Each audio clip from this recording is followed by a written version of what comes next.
Hello, and welcome to another episode of the Access Vikings podcast. My name is Emily Leiker. I'm joined by Ben Goessling, Andrew Krammer, and Michael Rand, all of us of the Minnesota Star Tribune, for a very fun episode today. Guys, we are doing an NFC North mock draft. Each of us is representing a team. Can I get a quick little vibe check? How's everyone feeling knowing that they're playing GM this morning? Well, we were just talking about Ben's Monte Carlo simulations. Yep. He's going full Quasi, right? Got my Monte Carlo simulations, got my Bayesian models, got my time horizons. We are ready to go. We are locked in on all of the analytics that we need to nail this draft today. Where's your baseball cap with the Vikings helmet guy and the type in the computer? I had people ask me about that after I tweeted a picture of it. Like, where can I get one of those? I imagine that's something they had made up internally for all the analytics department guys, but it was a nice hat. Kind of want one, to be honest. I'm in the camp that kind of wants one. He looks like a journalist too. He's sitting in front of a computer, so we could tweak it. Yeah, exactly. I was thinking of wearing one of those plain NFL caps that just the Rob Lowe hat crest on it. The Rob Lowe hat, exactly. Because I will be playing both Roger Goodell and the Lions in this draft. Ben's going to be drafting as the Vikings, Andrew the Packers, and then Rand the Bears. So each of us is representing a team. We're going to dive in pretty quickly here, but I'll run through a few quick rules / settings that we've tweaked. We're doing 3 rounds, and we're using the Pro Football Focus mock draft simulator. It's a pretty solid one. It's the only one that I use for draft needs. Default settings there. Besides, we've increased the public versus PFF board for the auto-generated picks just a little bit towards the PFF board size. So it's maybe picking a little bit more like us who are in the industry and studying these things versus just a fan who might be trying to make sure their team comes out with a great draft. Other than that, trades are allowed. I'm expecting we'll have at least one. We had a little bit of a practice round where we played around with some trade stuff, but let's go ahead and get going here. Rand's going to be the first one on the board as the Bears. We'll get going here. It's set to go slow, so we can kind of walk through these picks as they're taken off the board. Obviously, the Titans have the number 1 overall pick as it stands, unless they choose to trade out. But in this draft, they'll be going first. Travis Hunter, no surprise there. And Abdul Carter at number 2. Genty to the Giants. That'd be great. That would be third. I like that. I don't know. I like it. They let Saquon go, and they're like, forget you. We're going to get our own. All right. And Cam Ward off early. 7. To the Jets. He's going to love that. Oh, yeah. Okay. Bears got some pretty good options here. Yeah, I'm feeling pretty good about where I am right now. Picking for the Bears, sitting here as Ryan Poles, maybe for my last draft. We'll see. This probably won't be a surprise based on the mock draft we did the other day, but I do feel like Tyler Warren from Penn State, the tight end, fits a lot of needs for the Bears. So in looking at a lot of different options, a lot of their different needs, they could use offensive line help, defensive line help. They could use a lot of help. They thought they were in a better spot last year than they really turned out to be. Tyler Warren, 102 catches last season, playing 104, playing in, a premier program in one of the best conferences in college football. This might be one of the surest picks in the draft. You don't know how to project these guys necessarily all the time, but guy with 104 catches at Penn State last season, if he's healthy, if he's everything you hope he would be, this is a guy who can help Caleb Williams develop. This is a guy who kind of is a 2-for-1 because he blocks and he catches passes. They need Caleb Williams to take another step this season. Tyler Warren helps them do that in a lot of different ways. So Tyler Warren is the pick here for the Bears at number 10. You're not a Cole Kmet guy, huh? I think they can both play. Why can't they both play? That's true. Yeah, Ben Johnson, I suppose, taking over there. They're going to run the ball. We know that much. So, yeah, I think there's room for 2, and I think Cole Kmet's fine, but I think you take all the help you can get there, and if this guy is as good as we think he is, he will help them immediately, and he will help them for a long time. Okay, so the Bears pick Penn State tight end Tyler Warren. We'll keep rolling here. PFF is going to hate my draft. They're just that's fine.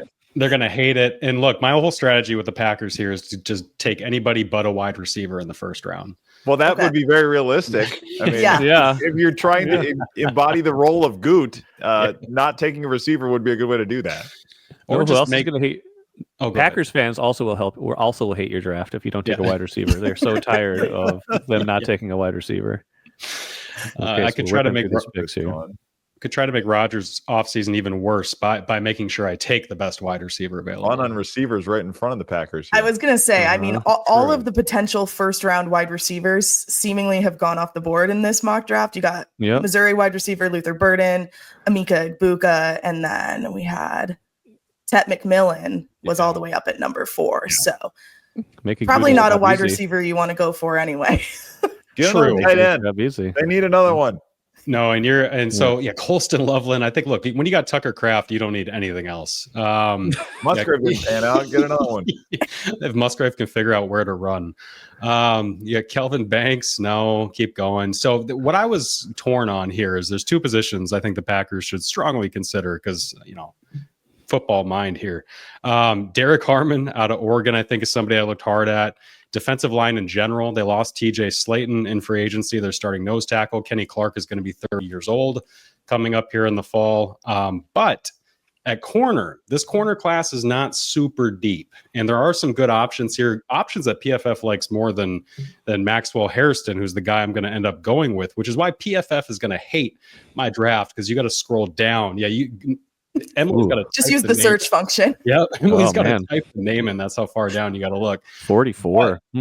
Other people like this guy more than PFF, apparently. And you obviously see how he did at the combine. He was the most athletic guy there. He finished, I believe, first in the 40 at 4.28, second in the vertical, third in the broad jump.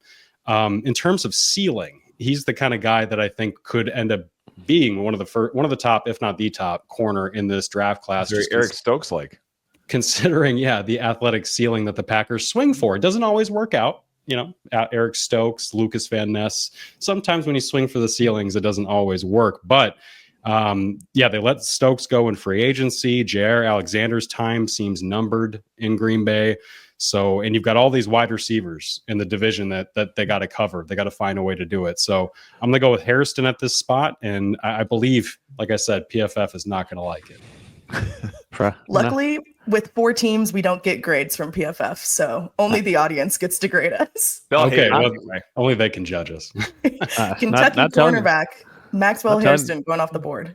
Not telling you how to do your job, but you might have been able to trade down. Just saying. That's true. That's true. And could have considered that. But maybe trading down. Speaking of trading down, speaking of trading out of the first round, picking up the phone. Boy, I'm sitting here. We got lots of possibilities. 97. What do we got for the Eagles? The only team that wants to. No, so it won't show you, but I can read off to you. Show me the options, Raj. The Eagles, the Titans, the Jets, the Colts, the Dolphins, and the Chargers. Now, the Eagles are the only ones left that have another first-round pick at number 32. After that, the Titans pick at 35, and the Jets pick at 42, and then on from there. Everyone is in the top 50.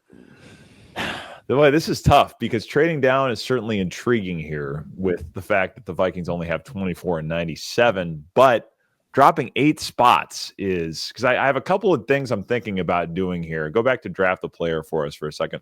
Are the ghosts of 2022 circling around you, Ben? Yes. A little bit, and the ghosts of making a trade with the Eagles are circling around a little bit too. Trey Amos is still on the board here, yes? I believe so. Yeah, the dumb Packers passed on him.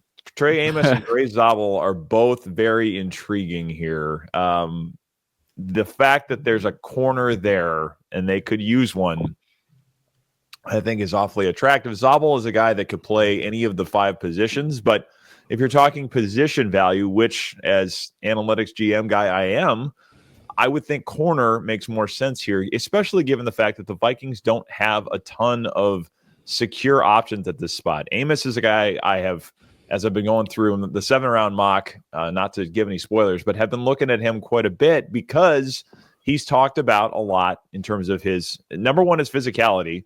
Not as fast as Harrison is. I think it was low 4.4s in the 40, but is a big physical corner, but has done a lot of good work in quarters coverage where the Vikings spend a lot of their time. So I think I'm going to stick and pick. and resist the temptation to trade down. Y'all thought I was going to trade back like 4 times. Crazy. You gotta play against type. You gotta keep your board close to your chest here, or your cards close to your chest.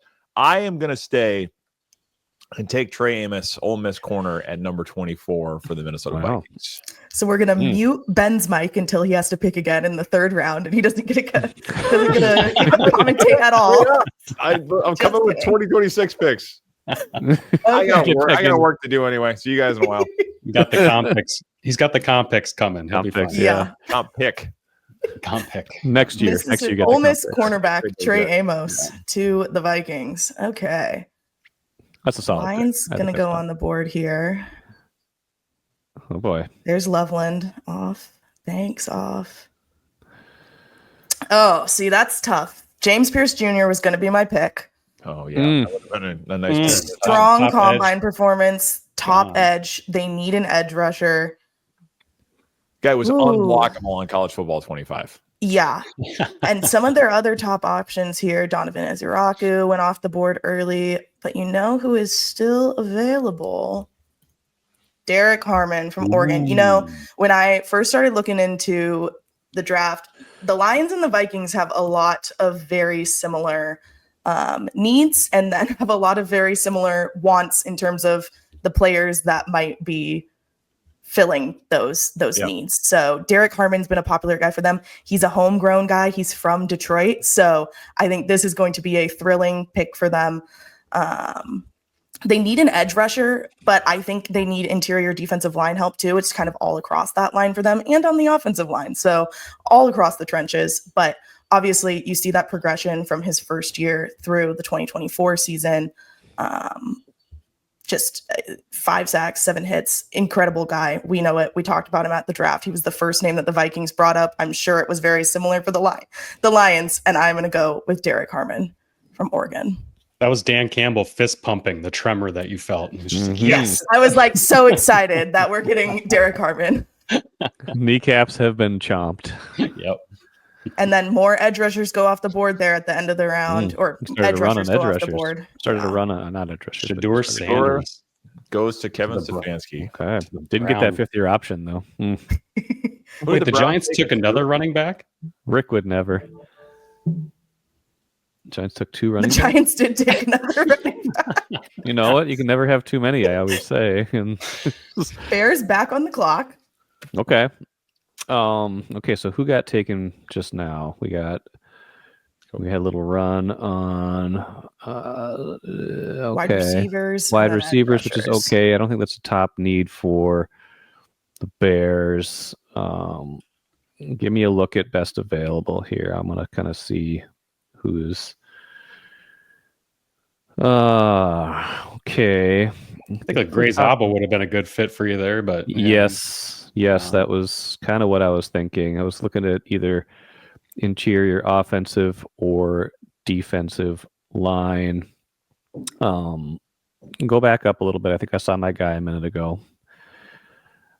The Bears. I feel like this is going to be a referendum. You can stop there. This is going to be a referendum on getting Caleb Williams as much help as they possibly can. He was running for his life a lot last season. But this is not the spot, I think, to take offensive line because I don't think the value is there. We're going to go defensive line instead with Omar Norman Lott from Tennessee. Guy who shows up a little bit maybe more on tape, a little bit more in the measurables than he does necessarily in accomplishments, which is always a little bit of a worry. But I think his skill set is off the charts, and honestly, the Bears are a team that needs help a lot of different places. They can use this. They can use help here on defensive line and offensive line. So, hoping to get offensive line help a little bit later, but with my North Dakota State guy off the board, we're going to go defensive line here. Okay, it's been a while. It's been a while since the Bears were good. It felt like really good along the D line. Remember the Eddie Goldman, Akeem Hicks lines? The Vikings. It seems like it's been a minute since they've been back to that spot. Garrett Bradbury probably sees Akeem Hicks in his nightmares. Oh, He sees they had that. There was like that stretch. I mean, I wonder how much differently we would think about Garrett Bradbury if he didn't have 6 games a year, or at least 4 games a year against Hicks and who was the guy that killed him from the Packers? Kenny Perry. Yeah. Kenny Clark. Yeah, not Kenny Perry. Katy Perry. Kenny Clark. Katy Perry. don't get your pop stars confused. I might roast you. No. Oh, no. Is And the Bears are back on the board. The Bears are up again. Is Olivia Rodrigo and Dua Lipa the same person? That's a deep cut. Random deep cut. Now the time to go offensive line, Rand, or It might be. Go regional and take the Notre Dame guys. Yeah, I mean, they're still up there. We're not going to pick again till 72, so we probably need to consider our value here. There's actually a lot there yet. Holy cow! Yeah, trade down. I might trade down. Can you see what my trade down What? option is? I'm thinking about it. Carolina It is Panthers. the Panthers.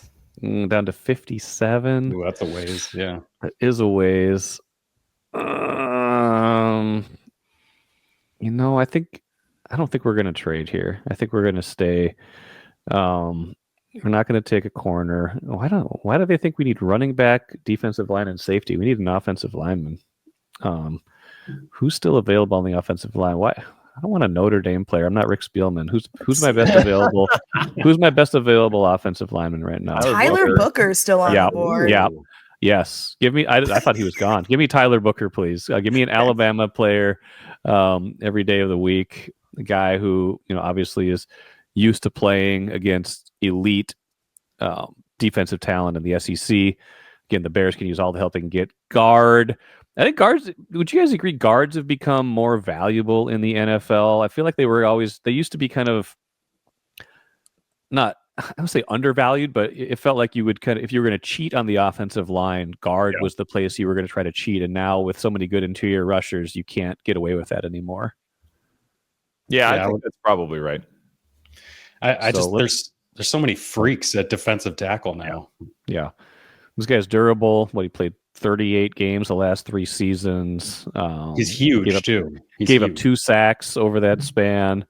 This is a guy who's going to help immediately and maybe give Caleb Williams some security there. It's like 330, isn't he, Andrew? Yeah, he's massive. Yeah. And this would be a potential. I mean, this would be a fall for him because he is projected to be a first-round guy or a potential first-round guy. So this is a steal. I did not think that he was still available until we saw best available offensive lineman. I assumed he was gone in the first round when we kind of whipped through those. So yes, Tyler Booker, guard, Alabama is my pick at 41. Okay, now Bears have a while to wait. I feel like that'd be not as long as the Vikings, though. Chicago. Not as long as the Vikings. Tyleik Williams off the board. I'm happy with my corner. This will be Kevin O'Connell's going to leave the draft room just like Mike Zimmer did, except on better terms than last time. He probably won't. We're now on day 2. He hasn't showed up yet. Yeah, He's still playing golf. He and Harrison are playing golf now that they can talk about football while they're on the course. Almost up to the Packers here.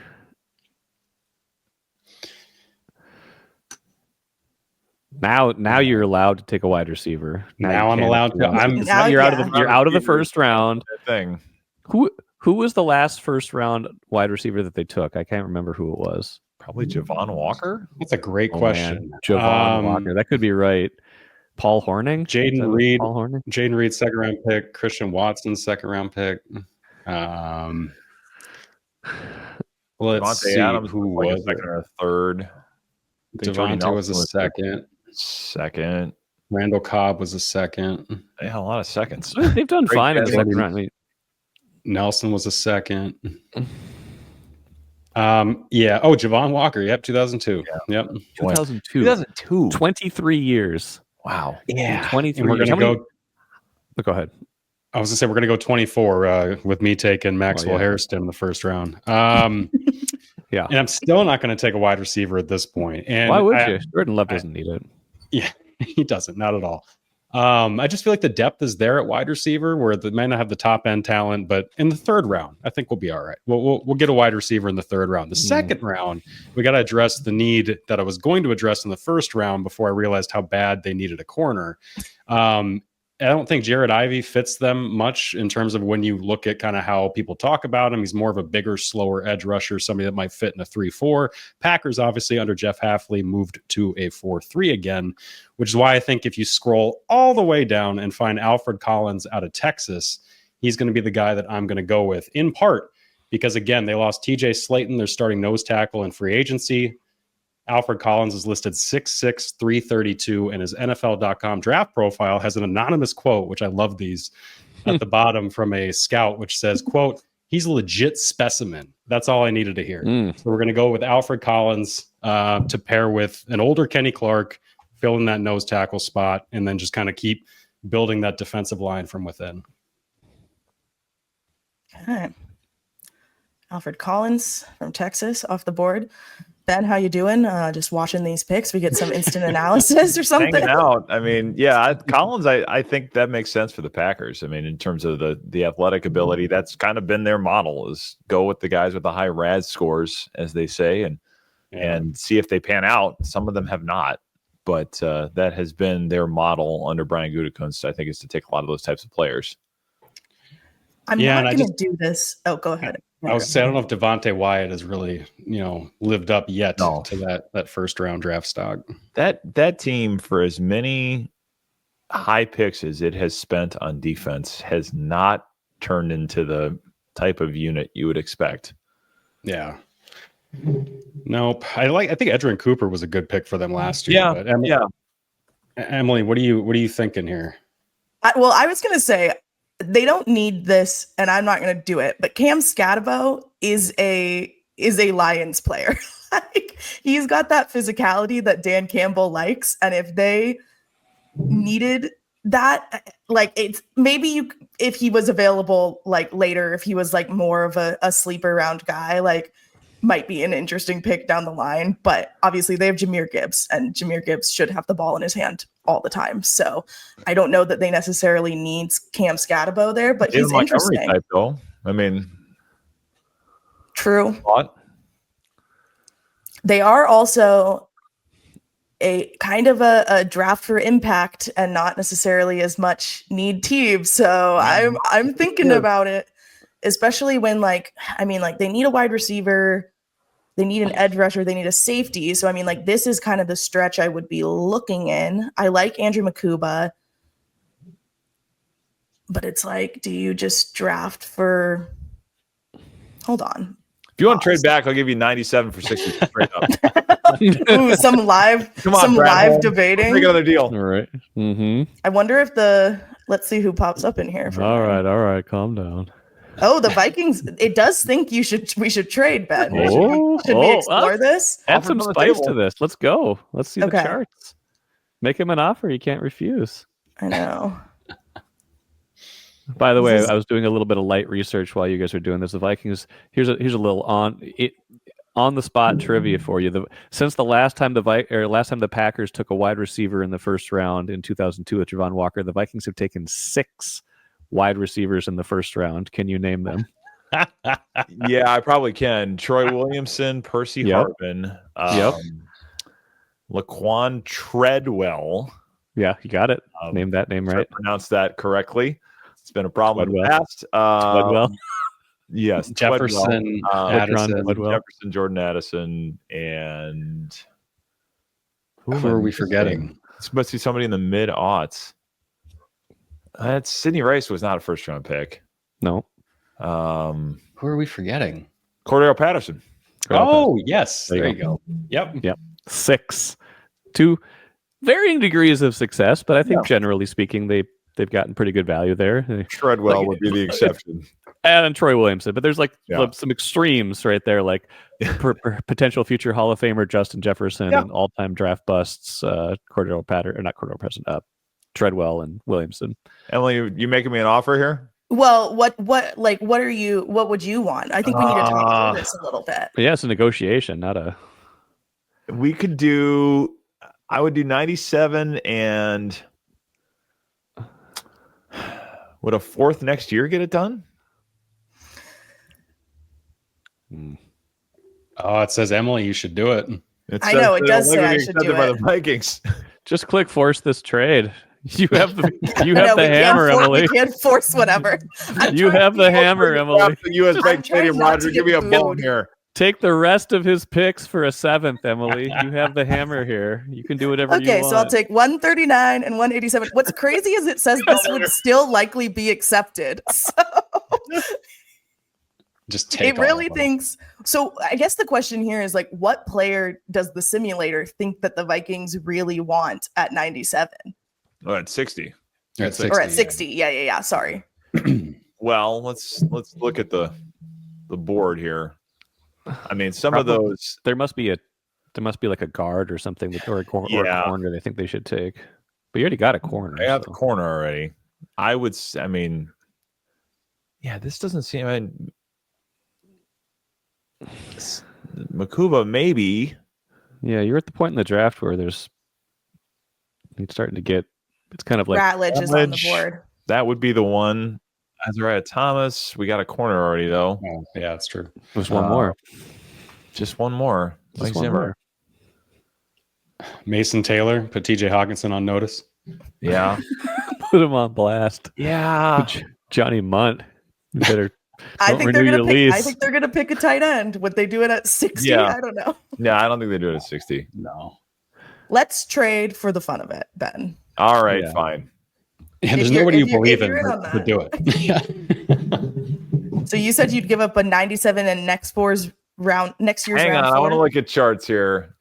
I think Emily's getting fleeced here. I think Emily should ask for more. Yeah, I would think so. But okay, so 60 to 97. That's a pretty big gap on the over-the-cap chart of 243 points. So that's equivalent to a 5th round. She just keeps adding. Give up the 2, the 3, the 4 next year. Do the Dallas Turner deal all over. No, again. I actually no. What? Give me more. I want the 97, the 1 4 next year. I want the 97, the 187, the 3, and the 4 next year. No, get out of here. Wow. It says it will likely be accepted. They don't know crazy, I guess. They don't know. Yeah, Ben's got his own choice. Although, the comp picks are coming next year, but no, unless they sign Rodgers. 97 and the 4. 97, the 4, and the 3. No, get 97. How about 97 and the 3? 97 and the 3 for the 60. That's so that's the equivalent of a 2nd round pick to move up. You're gonna get comp picks too. Yeah, stop trying to talk me into what I'm thinking. You're gonna be really good next year, so that R3 next year is like that's 90. Always the thing. I still feel like I'm losing that deal. I don't think so. I don't think you are. Like it's pretty. I feel like that one's fair. It's the fairest one we've come up with, I think. Yeah. And what the heck? And a 2027 7th rounder just for Rick. Come on, a sweetener. Can I get a sweetener? Yeah, give me a kicker. No, I'm like she's taking that from you. I don't know. I have to look at charts to see how. Okay, offer the trade. Let's offer the trade. See what happens. Trade accepted. Trade accepted. Trade accepted. Okay. You have no say in it. That's Ben funny. has no say. Great. Send whatever. Great. Well, at least you guys talked it through. Aren't you glad I talked to you about it? I still think you should have forced the trade. That would have been really funny. Just like totally sabotaged him. Just like, you know what? You thought you knew how this was going to go, but Rodgers in league with the. Wait, now Cam's. Yeah, no, it's too early for that. I mean, now they got Jordan Pace. Oh, are you sure? Are you sure it's too early? Is it? Listen, you worry about your team. I'll worry about mine. Just talk about impact players. I don't know. Yeah, I mean, scroll down. Where's Ratledge at? Who's the Packers' backup quarterback, Kyle by the way? Williams, too. Packers' backup quarterback is Malik Willis. Oh, yeah. Maybe that's who Aaron Rodgers is holding out for. Yeah. Packers. Yeah. Could be. They have the chance to do a pretty funny thing. Let's do it. Come on. He's still out there. Let's go back to the options here. I'm just going to sort this through one more time. I think I'm going to take Ratledge, but okay. I think they if we got the corner taken care of. Kyle Williams is also attractive here. I don't think a wide receiver in the second round makes a ton of sense, especially now since we're not picking till the 5th. No.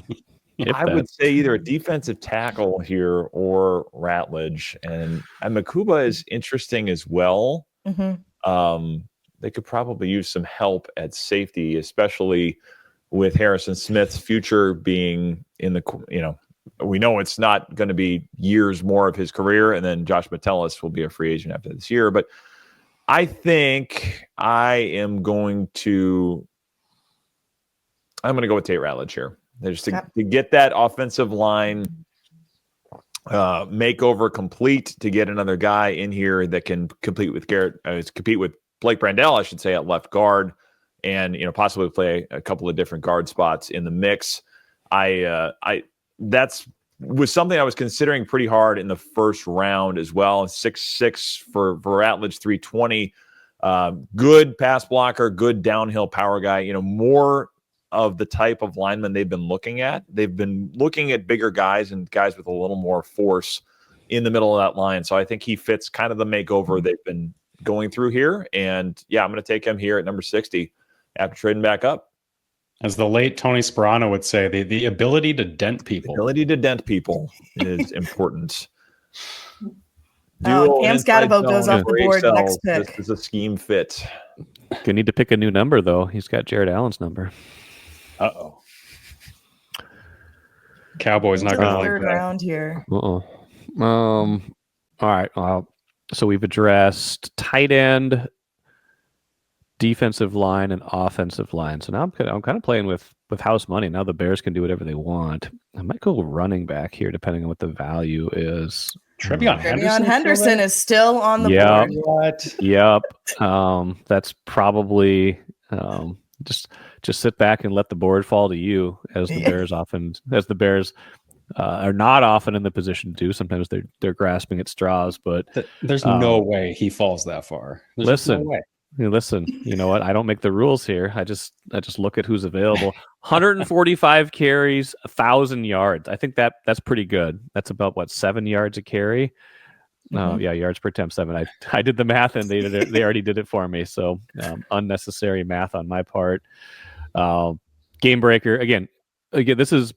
I would be surprised if less than 75% of this draft is about do everything you can to help Caleb Williams succeed, give him more options, assets, weapons, whatever you want to say. And this is a good one. I know they already have DeAndre Swift. That's a good option, but he's 26, 27. That's not old, but it's, a talent like this definitely increases your potential. You could think about safety here. You could think about something else, but I'm going to go Trevion Henderson of the Buckeyes. I'm a sucker for big program guys that have played against big time competition. So you got Henderson, you got the Penn State tight end Warren. We had a Alabama offensive lineman. We're going big schools. We're going chalk. Let's go Trevion Henderson right now. I like my draft so far. Yeah, me too. The Bears are really good. The Bears often do, and then something will happen. It's true. Yeah. They win. They win spring, and then that's Remember the other day when no one knew who Ozzie Trapilo is? There he is, pick 73. Told you guys. He's going to be protecting Cam Ward with the Jets. Almost to the Packers. Chris Paul Jr. off the board. That's not actually Chris Paul Jr., is it? What?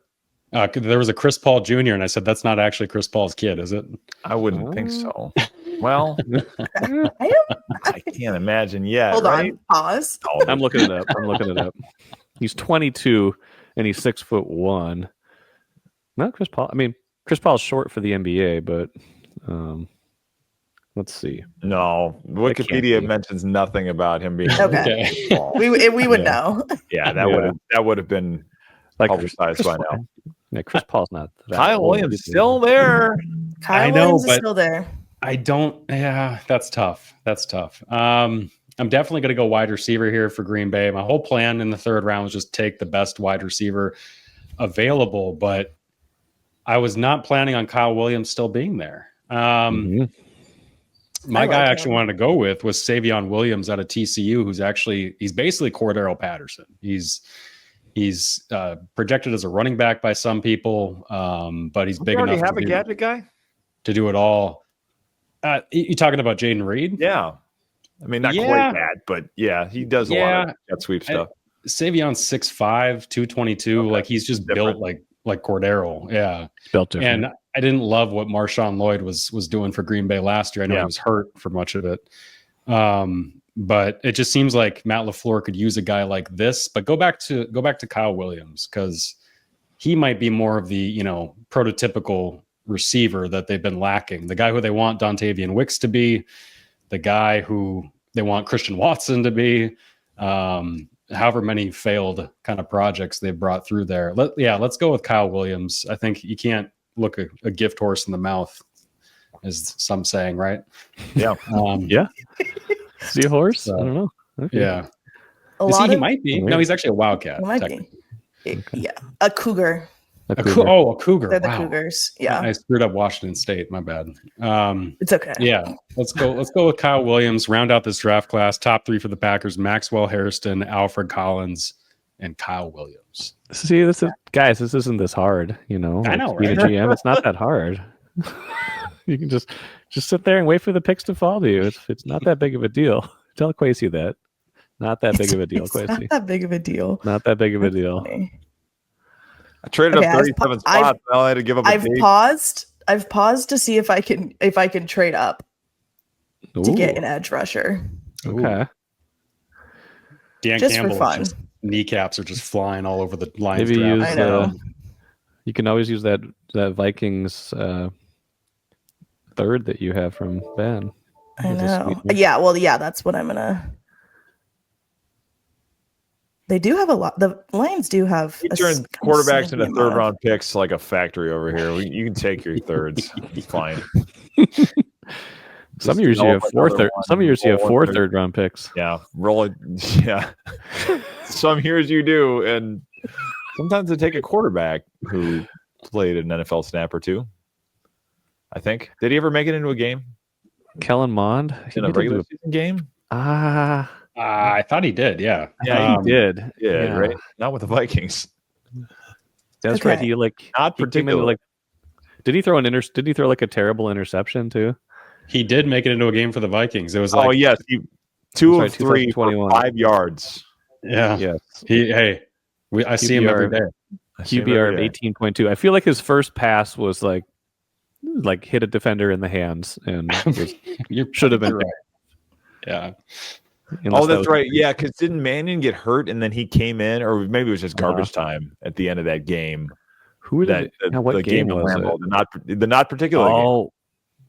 Oh, it was the 2000. Was it the last game of the year? When Cousins got COVID and they got blown out. That's right. It was the end for Zimmer. I think that's what led to the question. Was Mond got in at the end and Mannion was so bad. It was like, hey, why didn't you at least start Mond? And then I see him every day. I've got a trade. We're trading with the Texans. I'm getting the Lions are getting their 2025, their next pick, literally the pick on the board right now, number 89, and a 2026 4th rounder. So you're giving up what now? The third? I'm giving up my third that I just got from Minnesota. The number 228. So what? That's 6th? Late round? 6th or early 7th? Late 6th or early 7th. And then the third I got next year as a sweetener. So I used that pick to trade up from 97 to 60. And you're using that trade up from 97 to 89? Yeah. Hey, good. That works. Yeah. Maybe? Works for me. It feels like you're giving up a lot, Emily, has been. I know. It is. It goes down like very quick. Well, okay. I can take the 228 off the board. I think you can give up less than 3 next year. Yeah, try just try like a 5. Yeah, or that. 5 will not go. 5 is a no. Try the 4. 4 and a 5 would go. 4 only has a 25% chance. Really? Just for like a 7 this year. Throwing a 7 this year. Who are you trading up for? The UCLA edge rusher. Okay. Wait, are you also go back and look right now? Wait, are you also getting a 4th next year? What? Yes. Yeah. Okay. Oh, that's why. Oh, I didn't know that part. Okay. Yeah. And a Commanders 4th versus the Lions 4th, trying to figure out whose pick will be higher. Those teams should both be pretty good. Yeah. Oh, yeah. That's only a 30. Well, let's just do it for fun. We'll see what happens. See what happens. Offer trade. This is only a 37% chance. Oh. No. Okay. Oh, they shut you down. It said no. It's a Nick Caserio with the Texans. Like, no, get out of here. So you throw the So 5. if I add the 5. Yeah, I bet it's 91% chance. But I'm going to take a 7 next round too, Yeah. or next year too. Next year, sure. So I get 3 in exchange for 4. Let's do that. That'll be accepted. Okay, there we go. Okay. And yeah, I think I'm going to go with Oluwafemi Oladejo. They need an edge rusher. I would like one earlier. Though this class is deep, I think we're already seeing like, there's only so many guys left. I do like Jack Sawyer too. But I think I'm going to go with our UCLA guy. Is that a character on Lost? No, I'm mixing. Jack Sawyer. Sawyer was, and Jack was a different character. I think I'm mixing them up. Yeah. But they need an edge rusher. They're not a team that's afraid to go for 2, so they might pick up another one too. So like 2 mid-round edge rushers are like, oh, I do have another pick here. Yeah, I'm going with him. I don't hate it. I don't hate it. Now I'm on the clock again. Yeah. Does anybody else have trying to mix it up around watching Emily pick players? Well, on the Bears, are the Bears finally done with? I think so. Yeah, I think everyone's done except for just Emily in the last pick of the 3rd round.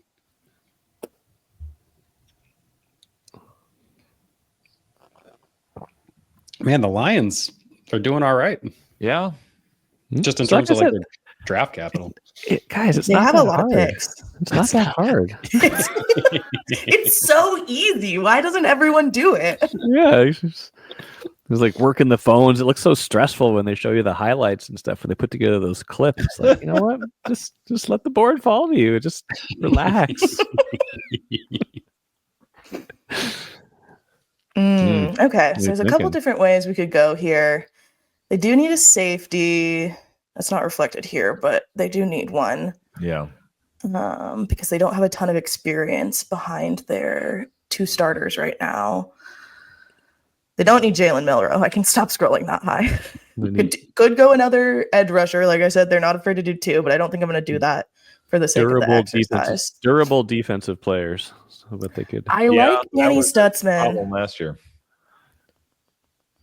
I like Danny Stutzman. They do need a wide receiver too.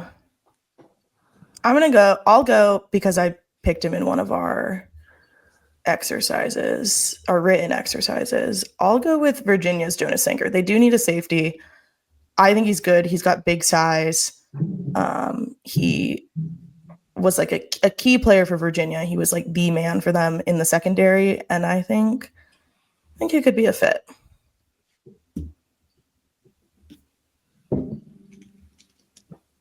They won't give us grades. I know it's because of how many times I've practiced. No. This is I don't think we can see all of them in summary. Does everyone remember who they took overall? Yes, kind of. I do. Yeah. Okay. Do we want to run through? Rand, you go first. I don't remember exactly who I took. That's how easy this was. No, I took you got Tyler Warren, I believe Norman Lott, Norman Lott, and then Booker from then the last and Trevion Henderson, which is just ridiculous. It's just ridiculous.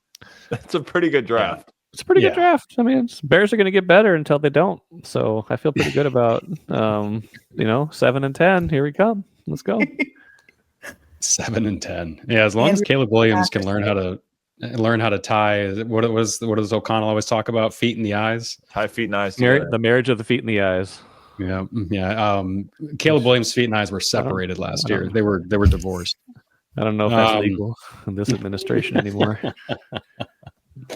I ended up going Maxwell Hairston with the first pick, Alfred Collins with the second, defensive lineman out of Texas, and then the third one, Kyle Williams out of Washington State, the wide receiver. And so this one for the Packers just all hinges on, does that first round cornerback Hairston live up to expectation. And he's somebody that is incredibly athletic and should, but when you've got Justin Jefferson, and you've got Rome Odunze, DJ Moore, Amon-Ra St. Brown, it's a lot easier said than done. So we'll see if that ends up being the case. But Green Bay also tends to just go lineman in the first round. So I guess I wouldn't be shocked if they did that instead. Ben, tell us about the Vikings draft. Yeah, Trey Amos in the first round. Thought about trading back there, but didn't love my options, and also liked Amos enough, especially in this defense, to say let's stick and pick. Defensive tackle could have been an option there as well, but I thought corner right there, a physical corner that plays in this type of a scheme, made a lot of sense at 24. So we stuck there, and then make the big trade back up in the second round to get Tate Ratledge, another piece for that offensive line, a bigger guy, another physical piece that can step in between Christian Darrisaw, Ryan Kelly, Will Fries. That will be the most ability to dent people the Vikings have had in a long time on that front. So completing the offensive line makeover there with the trade back up in the second round. But yeah, we're pretty happy with the two SEC prospects that the Vikings added in the first 2 days of the draft. I will say, as a behind the scenes, when we practiced on Friday, Ben took us through all different sorts of Vikings trades. So many. I traded. You didn't do one. You traded back like 4 times. Yeah, you went full Spielman. You're like, let's look at every option on the board. Which is fine. It's about optionality. It is. It's true. That's their favorite word. Is optionality a word? We don't really care. We just need it. You have used stick and pick twice now. You sound like you're like ready for an actual news conference as a GM. You're like, we just had to stick and pick there. Like, what? You don't have to say that. What did you say about Addison a couple years ago? Took it down on the shot clock. Yeah. Took it down on the shot clock. Decided to stick and pick. I got to work on my calls and to the prospects and my bro hugs. Yeah. We got a lot of stuff right, but. Kwesi, if you listen to this, I don't really think this is easy, and I want one of those hats. For the Lions, I went defensive line heavy. I think the big win here was getting Harmon in the first round, which I think Lions fans would be thrilled by if in real life he does fall that far to them. I think the key will be if he is still on the board at 24, I would think the Vikings, there's a strong chance they'd take him. So they might be competing there a little bit for him. But Derek Harmon, UCLA's Oluwafemi Oladejo, and then Jonas Sanker from Virginia. So obviously I did the heavy lifting with the trades, which we didn't think was going to happen, but added a little fun. Do we feel everyone feels good about their drafts? Oh, of course. I feel good about us. Yeah. I feel good about 17-0. 17-0. Jordan Love is going to be fixed now. There's no problems in Green Bay at all. Roll out those A+ grades across the board. Nobody gets. What's the lowest? Honestly, what's the lowest people get graded on drafts? Like a B. That's like if you get a B, Probably. That's like modern F. It's like grade inflation. It's always safe to give like the Jets a C+ or something. Yeah, right. It's just like I give the Browns C. Yeah. And then and it's like there's always one team that has a completely head scratching move, and they couch it. They're like, well, nobody had them in the top 300, but at 42, I guess. Yeah. Well, we'll have a couple. Go ahead, Andrew. I was just gonna say we talk about Brian O'Neill, Danielle Hunter, all these people as reaches, and then they end up being the best players from those Vikings draft classes. They're close too. We'll have a couple more written mock drafts throughout the week. I think Ben's doing his annual 7-round mock draft with the Vikings 4 picks. Maybe there'll be some trades in there. This one will have a different trade approach. I just like to, I like to diversify and try different things. So this one this will not be a trade up in this one. I believe Mark Craig will do a mock draft as well. I think a 1st-round mock draft. So a couple more of those coming. But from the pod, this is it for the week until draft picks start coming off the board and we know who was right about or who was close to right in terms of what these teams are going to do and what positions they'll be looking for. So be sure to follow along with all of our coverage on thestartribune.com, and we will talk to you again soon.